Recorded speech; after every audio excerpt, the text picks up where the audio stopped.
Alexa, turn on basement. Okay. Alexa, turn on solder. Okay.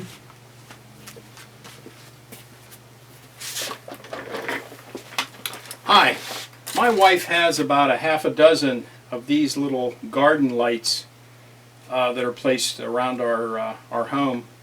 And as you hopefully were able to see when I was turning the lights up, when the light is out, when it's dark, I'll put a little piece of wood over the solar panels on here. The lights come on. Again, I hope you can see that. And when light hits the solar panels, they go off. Now the initial circuitry and battery that came with these, the circuit looks something like this, and the battery something like this. This is a 1.2 volt nickel metal hydride cell, and this is the circuit that senses through the solar cell whether light is or is not falling on it. If this is dark, it turns the battery to LED connection on, and they light up. If light is falling on this, the LEDs are turned off and the battery is charged. The problem with this is it's a very tiny battery in terms of the milliamp rating, and this circuit is not extremely efficient. It's a buck converter. You may know that white LEDs that we have here require about 3 volts. This is putting out 1.2 volts. And there's a circuit on here, an oscillator and an inductor, that will increase that voltage. But again, there's some loss in that. So what happens over a fairly short period of time when the battery begins to get a little bit worn is the lights just don't stay on very long or at all. So I decided to redesign the circuit. I found a circuit that I had dealt with and used years ago for some buildings on my garden railroad that did the exact same thing. And the circuit is a 2-transistor circuit, very simple. It connects to a battery, and that battery can be any voltage, well over the 1.2 volts that we're doing that. I decided to use lithium-ion batteries that put out 3.7 volts, much more appropriate for these lights. I decided to replace the solar cells, which were not wonderful, with these little guys. I got these from Amazon, about $1.50 a piece. I put 2 of them together. Each of these cells puts out about 5 volts, maybe a little more in direct sunlight at 30 or 40 milliamps. And if you put 2 of them in parallel, that's still going to give you the 5 volts, but it's going to give you double the current. So it's going to charge that battery much more efficiently. So even on a cloudy day, you can get a decent charge on it. But the main objective of this video is not to talk about the solar controller. I mean, it works well. You certainly could duplicate it. But when it came time to build that circuit, I remembered, 10 years ago when I initially worked with it, I designed a circuit board, I had it manufactured, and unfortunately I used them all. The only thing I had was here's a print of that circuit board. If I can get the paper separated. Here we go. That's the circuit board that I had, the 2 transistors, there's a single diode, a couple of resistors, that's it. But I didn't really want to build it on a piece of perf board, this type of thing that has a bunch of holes on 1/10-inch centers and copper pads on one side and just the phenolic resin on the other side. I tried to come up with a way to build a circuit board here rather than ordering one and waiting days or weeks, in some cases months, for them to be delivered. I have a laser cutter, actually have 2 of them, and I decided, well, let's try something with a laser cutter. Now I know that a laser cutter will not cut through metal, so I couldn't put a piece of copper clad board on there and cut traces around it. But what I could do is put a piece of plexiglass inside and cut the holes through the plexiglass for the leads from the diodes, the resistors, the transistors, and trace out where the wires should go, and then cut it with the laser cutter and put the components through, bend the wires over in the back, and wire point to point. And that would give me a fairly nice circuit board, a nice consistent circuit board. And that's what I've done, and it works well. And what I'd like to do in this video is to show you the steps that I followed in order to take a schematic, a Gerber file, if you will, and convert that into something that could be sent to the laser cutter so that you could duplicate this on your own. Let's take a look at that. This is the circuit board that I designed 8 or 10 years ago for the solar LED controller. It has a couple of transistors, a diode, 3 resistors, and these are just the connections to the solar panels, the LEDs, and the battery. This was done in a program called FreePCB, and I don't recommend that you use it. It's still available, but it hasn't been updated in years. It's somewhat buggy, and it doesn't like Windows 10. You have to go through some gyrations to get it to work properly with Windows 10. But there are a number of free circuit board design programs, any of which will work fine, because the goal is to go to File and generate, in this case it's a CAM file, it's actually generating Gerber files. And I'm going to create those Gerber files, and then, since this program will not allow you to print, you'll notice one of the things that it's missing, being an unsupported kind of old program, it doesn't allow you to print. I'm going to export this to another program, another free program called Gerber View, and this program does allow you to print. Now, I've imported the Gerber files into this, and it's just another view, but the cool part is you'll see down here, it does allow you to export these as a PDF, which is the equivalent of printing it. We could also just print it to PDF, but export PDF is what we work with. Now, as it sits right now, it's going to export all of these layers, and that's too many. So I'm going to right-click on this, turn them all off. The only layers that I need for the export to the laser cutter, eventually to the laser cutter, first of all is the drill file. That's the holes that are going to be cut through the plexiglass. I need the top copper layer, which gives me all of the traces that are going to be hand wired between different points. And I need well, I actually don't have to have the top silkscreen layer, but the silkscreen layer gives me the labels. So what I'll do with this is I'll cut the yellow dots. I will just scribe or engrave the reddish traces, as well as the lettering. That'll just be engraved on the plastic. So once we get this done, we go to File, Export. I'm going to make it a PDF, and we'll just call this Export number 6. Number 6. And that will allow us then to get this information into CorelDraw, and from CorelDraw to the laser cutter.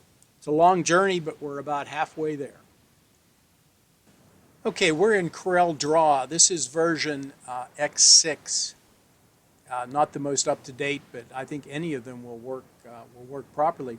What we want to do is go to File, Import, and this is the same directory we were working with on the Gerber View program. Here's Export 6. That was the file we generated. Import text is text, that's fine. And there we have our circuit board. Let me put it in the middle here, and I'll zoom in a little bit. And you'll see that we have these objects. Now, they're all grouped together. So what I want to do is click on the group, right-click, ungroup. And here's where it becomes a little bit tricky. We have to group these various colors together. And there's a really neat function in CorelDraw that allows you to do that. So I'm going to click on one of the holes. You notice just that hole has been highlighted. I'm going to click on Edit, Find and Replace, Find Objects. You can also just hit Control F to get to here. And this is the really cool part. Find objects that match the currently selected object. So what it's going to do is look for objects that match the characteristics of that. Say Next. Whoop. I didn't check it. Next. Finish. Find All. And I'll zoom. I can't really zoom out, but you notice it selected a number of the holes around there. Exit that. zoom out a little bit, and I'm going to hit Arrange, Group, or I could hit Control G.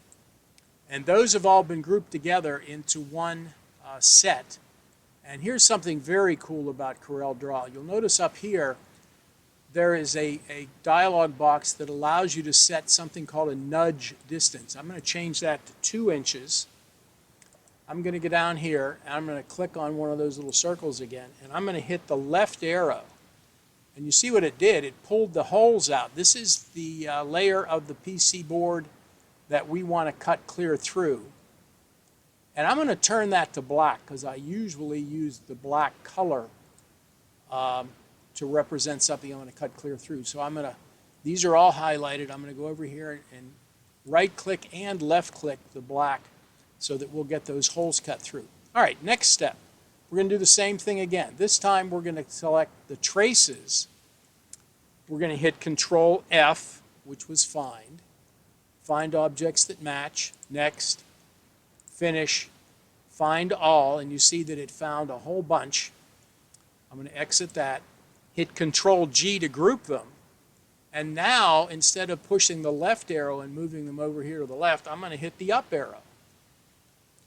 Now we have the outline of the board and all of those traces we need to cut done in kind of a reddish color. And I can leave them as that. That's not a problem. There is one thing I want to deal with in a minute, and that's that outline. We'll talk about that in a second. But they're all grouped together. Let's go back down here. Let's click on one of the labels. That's a line around the diode. Control F. Find objects that are the same. Next. Finish.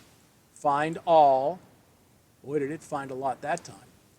Close that. Let's zoom out a little bit. Hit Control G to group them. Right arrow this time. And now we've got the silkscreen layer out of there. Now there are some pad designations here that we really don't need. So I'm just going to highlight all of those. Going to group them together, and I'm going to push the down arrow to get them out of the way. So what we want, we need the holes. So I'm going to click on that, hit the right arrow to put it back where it started. We want the silk screen, push that in, and we want the lines. Now before I move that line, I want to ungroup that for a second because I do not want that particular outline. Let me go to Arrange, Ungroup. Now I'm going to get rid of, well, let me do this first. Let me make a box around there. I want to do that. Just like that. I'm going to make that one black. And I'm going to move it out of the way. Now I'm going to go in and get rid of, I don't need this red outline because I want the outline, of course, to be cut clear through. Whoop. And now I can move this over and down. I can get this, move it down. This is what I want to send to the laser cutter. This is exactly what I want to send to the laser cutter. Once you've got everything set up in CorelDraw, the next step is to send it to your laser cutter. And that, of course, the process there is going to vary depending upon the laser cutter that you have. I'm running a program called Thunder Laser, and in order to do that, I simply highlight what I want to send to the laser cutter, and I've got a little macro up here that I can click on that will send it right to the Thunder Laser program. You could also do a file, export, say an SVG if your laser cutter takes SVG files, or again a PDF, whatever it happens to be. I will use this little macro, and that then will wind up in Thunder Laser. This is the program. And in here, again, this is specific to the laser cutter. I've got 3 different colors that came through, kind of a gray, a red, and a black. And if I double click on that, it brings up the output parameters. I want the gray, which is the silkscreen layer, a speed of 100 millimeters per second, which is pretty fast. I'm going to cut, and I'm only going to use 30% of power. So that's only going to mark the plastic that I'm using. I can click on the red. I want that to be the same way. That's the trace lines. Again, we're not going to go through. We just want to mark them. And finally, the black, we're going to take the speed down to 9 millimeters a second. So it's very slow. We're going to take it up to about 3/4 power, 77%. So that's going to cut right through it. So when we're done, it's going to burn all the little holes and then go around and cut the border on the outside. Okay, so do that. Click on Start. It'll send the job to the laser cutter, and we'll take a walk over to the laser cutter a minute and take a look at exactly what it does. I'm going to try shooting this with my cell phone. Hopefully the audio is acceptable. I have the laser cutter set up to cut right to see the little outline that it gives me, and I want to set the depth, which is correct. The material I'm using is white on one side, that's what you're seeing here, and it's red on the other, so that when you cut through, it'll show red through the white. Gives you a real nice image. So what I'm going to do is set the laser up, it's ready to go. I'm going to record the cutting. Now it's doing the silkscreen layer. You remember that's at pretty high speed. Now it's doing the traces, again at pretty high speed. Now it's going to slow down. It's doing, almost ready. Now it's slowing down and cutting the holes and doing the outer perimeter.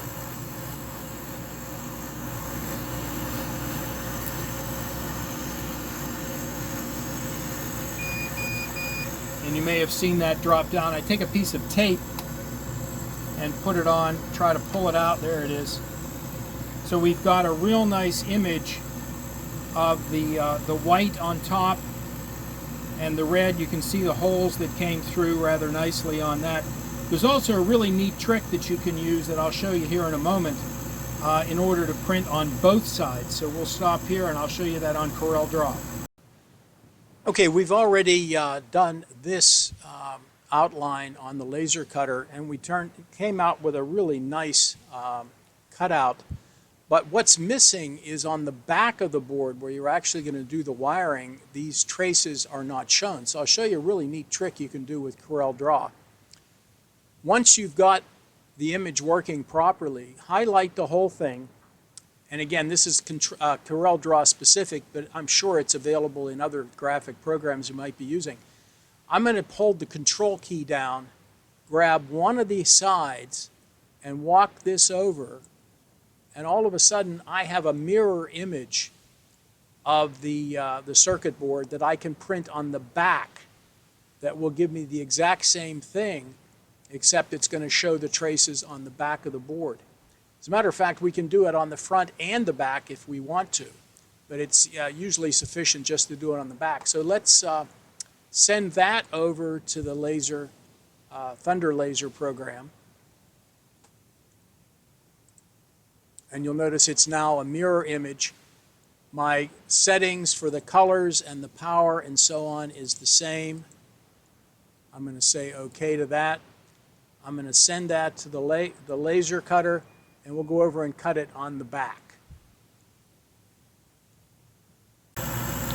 Okay, we're back at the laser cutter. This time it's the mirror image file, and I'm going to tell it to start. Again, it's doing the silkscreen layer rather quickly just to mark it. It's now doing the traces. And now it's doing the individual holes that the components will go through. Now, if you want to print it on both sides, what you would do is make sure that the piece of plastic doesn't have a chance to move. Take this piece out. I'll show you here in a second. Take this piece out with a piece of tape. Carefully flip it over. Put it back in the same hole and print the front. Again, I don't think it's necessary, but you certainly could do that.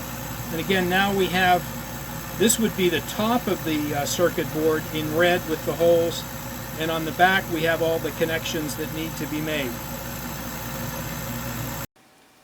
This is the circuit board that we just cut out in mirror image on the laser cutter. And again, it has all the wiring and components on the back and just the holes on the front. And of course, the next step is to take that and populate it with your components So here we have the empty board and the populated board, 2 transistors, a couple resistors, a diode, and connectors. And if I flip this over, you can see the point-to-point wiring that I have been able to do. Very easy. In many cases, the leads are long enough that you don't even need to add any additional wire. And of course, the next step would be to test it.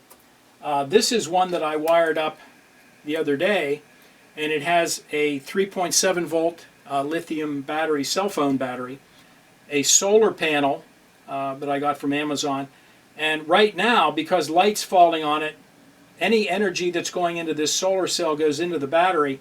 If I put my hand over the solar cell, hopefully you can see the LED just came on. So in this case, power is going from the battery to the LED.